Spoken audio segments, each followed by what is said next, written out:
and mention to this forum that at the time of going to press at 10 May 2022, we have approved about 168 generation facilities under the 100 megawatts dispensation.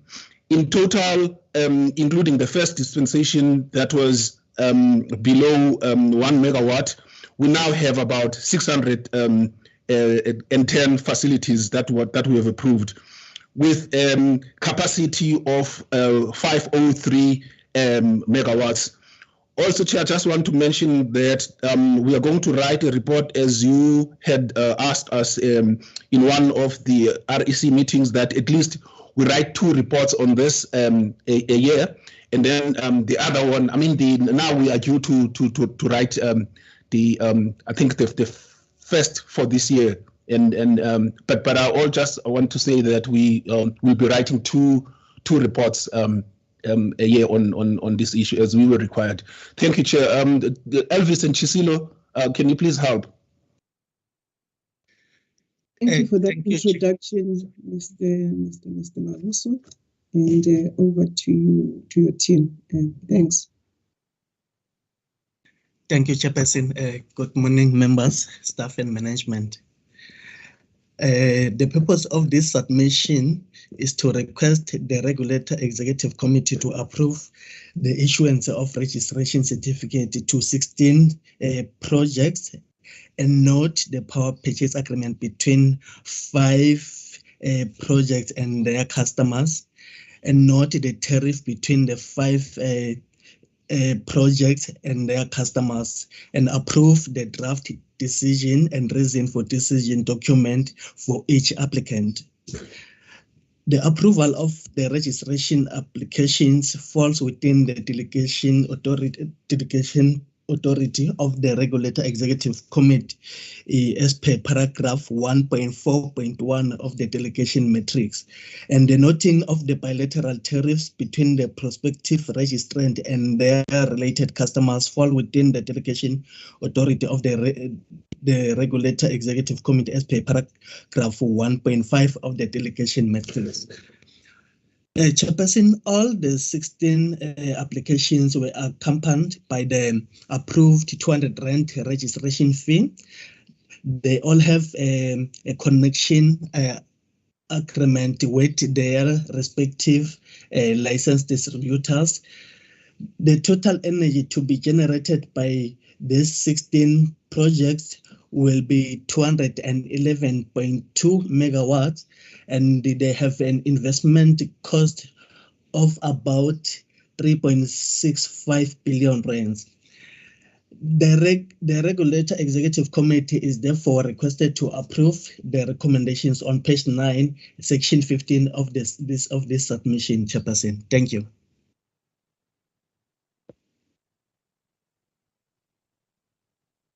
Thank you, Mr. Matipane. I think at some point in time you were breaking up. I don't know whether it was me, but assume that members have read the question, and if there are any comments or we would like you to repeat some of what was missed, if they're in the same position as me, they would make that request. Members, we do have a submission before us. Are there any questions or issues of clarity or enhancements that you may require from the team? This is your opportunity to do so. I see a hand from Mr. Mkize. Mr. Mkize, you may. Thanks, Chairperson, and thanks to the presenter.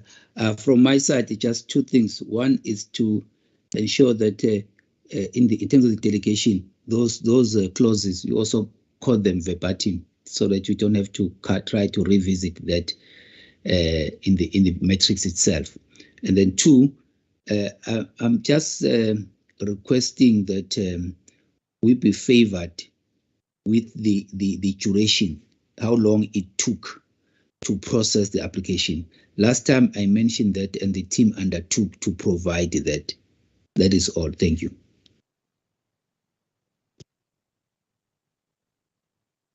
Thank you, Mr. Mkize. Mr. Gumede, you may come in, sir.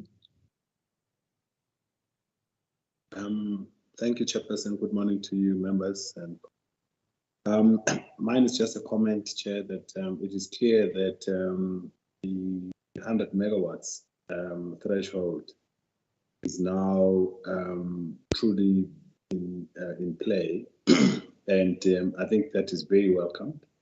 And also to note that it's clear it's not just solar, but there is a wind project there as well. There's just one comment that I wanted to raise, something that I wanted to flag, is that especially for projects that are as high as 72 megawatts, is that the challenge, I think, that for me that I'm currently seeing is that most of these projects are not accompanied by any energy storage. In which case, what it means is that the more of these that come onto the system,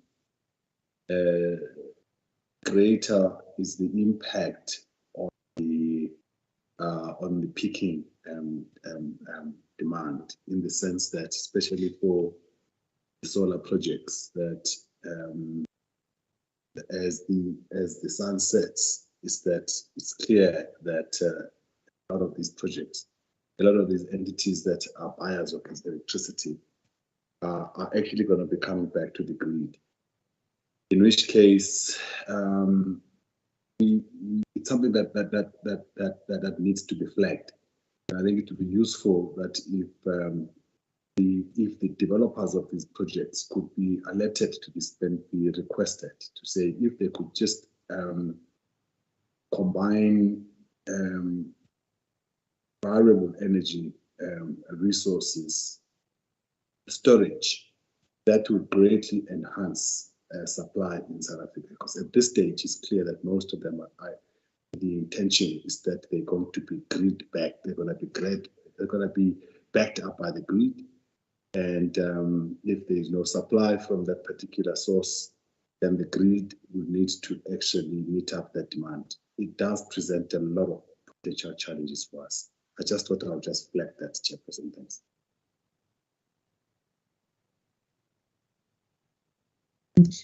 Thank you, Mr. Gumede.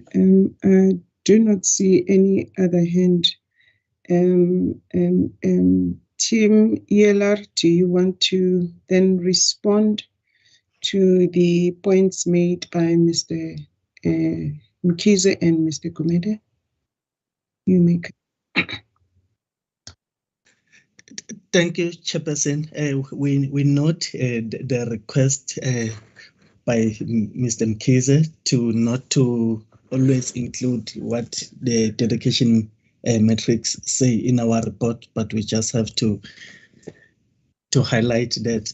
In terms of the timeline taken, we like to apologize. We'll include that going forward. We just thought that maybe it should be shared in the quarterly report to say for this quarter, how long did we take to process so much project? We were for that view that we'll include it there, but then we note that it should be included in each submission. We'll do that.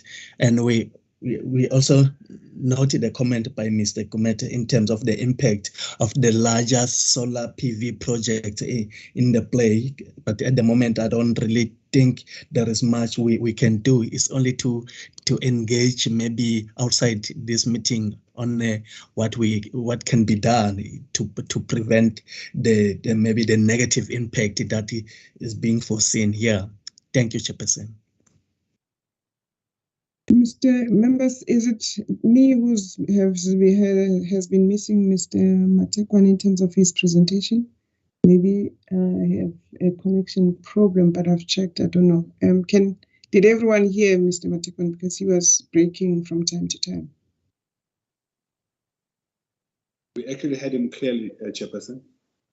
Oh, okay. Chair, I heard him also clearly, but I just want to state that I requested that the delegation be quoted verbatim instead of just writing the number. Is doing the other. The response is the other way around. But I appreciate that he's going to address this going forward. Thank you. So I before I take Mr. Mwanza, maybe Mr. Mkiz or Mr. Matekwa, you may want to indicate verbally in terms of the time period it took you for just to complete Mr. Mkiz's question, because you just indicated that there was an omission in that period it took to process the application has not been added. Do you want to just give an estimate on how long it took you to do this, such that in future we really do keep a record of it? Thank you, Chairperson. In terms of average for this 16 application, it took us 19 days, of which it was also maybe the same trend with the ones that were approved in 2020 and 2021. It took us an average of about 19 days to process them. So it's the same goes with this 16 applications. Thank you, Chairperson. Okay. Once I see your hand is up, you may come in, sir. Thank you, Chair, and good morning. I just wanted to respond specifically with the inputs from Mr. Gumede. All the projects that are part of this submission, which are plus 70 megawatt, they do have intention of battery storage. One of their challenges was financial implications and as well as technical matters of the project regarding the manufacturer choosing the type of the battery energy system. Thank you. Okay, thank you.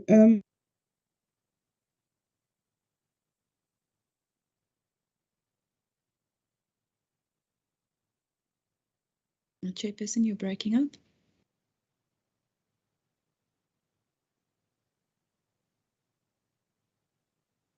Sorry, there's a problem with my network, and if I can't proceed, may I request Mr. Mkize to proceed with the meeting so that I can just try and see if I can get another device to connect to. But it seems as if I'm having that challenge from my side and I keep breaking.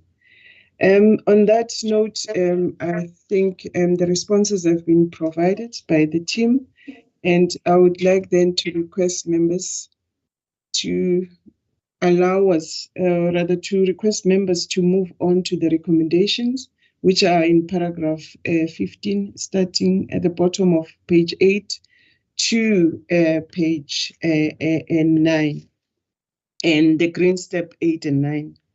And in terms of what is recommended from the committee, we are recommended to the 15.1 to approve the issuance of the registration certificate to 11 generation facilities that are listed in Table 1 for generation of electricity for own use.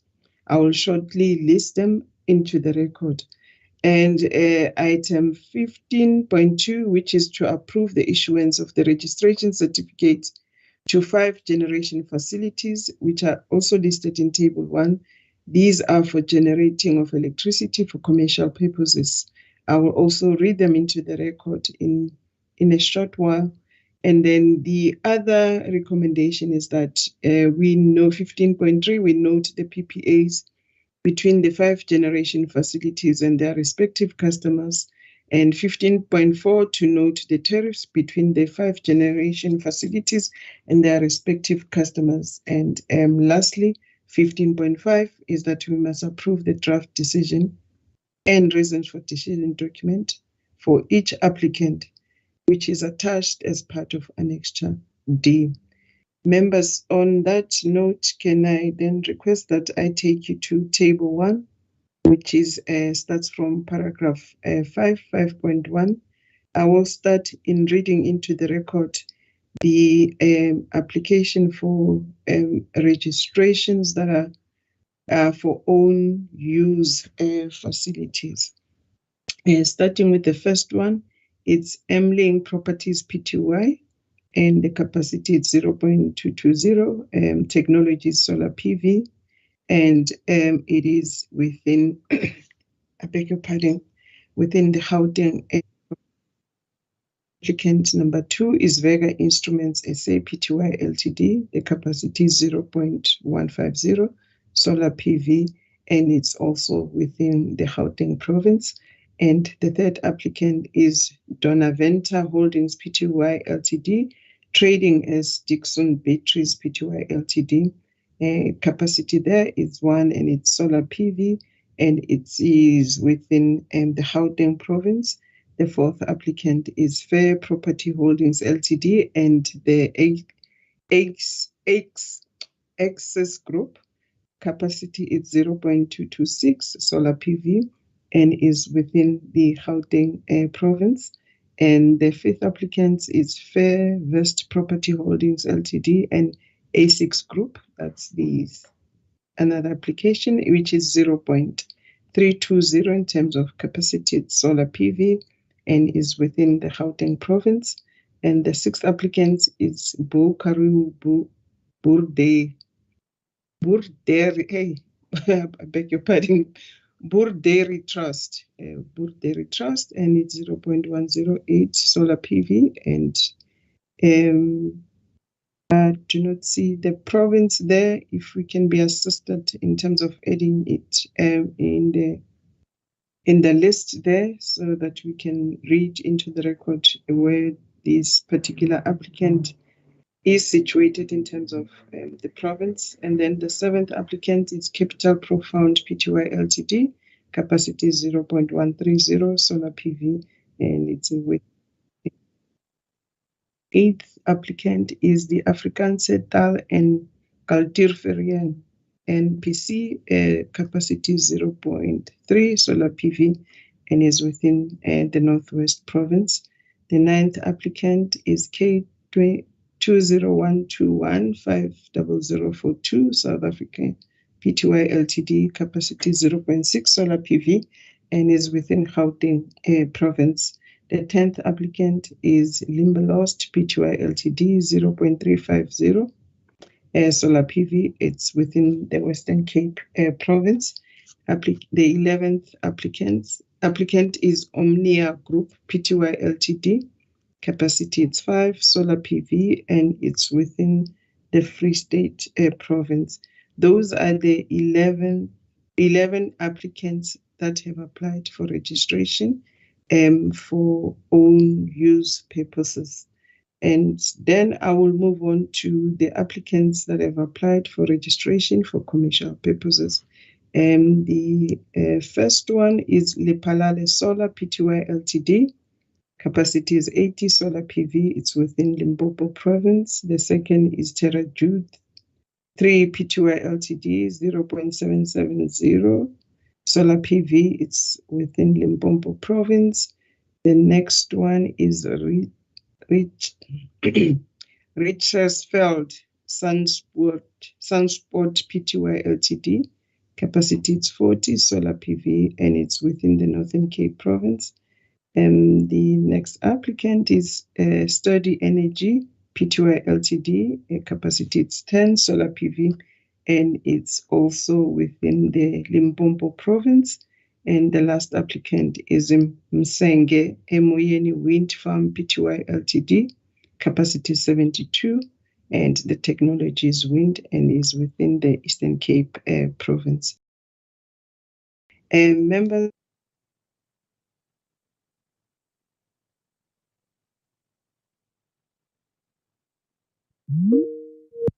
11 being for generation of own use and the other remaining 5 being for commercial purposes. And may I then, by show of hands, get an indication that we do the recommendations as presented under together with the listed applicants that I've read into the record. Thank you, Ms. Maseti. Thank you, Mr. Gumede. And I support, I don't see Mr. Mkize's hand. Thank you, Mr. Mkize. To the ELR team, you have a of your submission. Thank you so much. And kindly note the other enhancements that members have highlighted to you. And on that note, we have come to the end of our open session of the meeting. And let me thank all the stakeholders, interested and affected parties that have joined us. And may I request Mr. Mateja to indicate if I have stopped streaming the open sessions.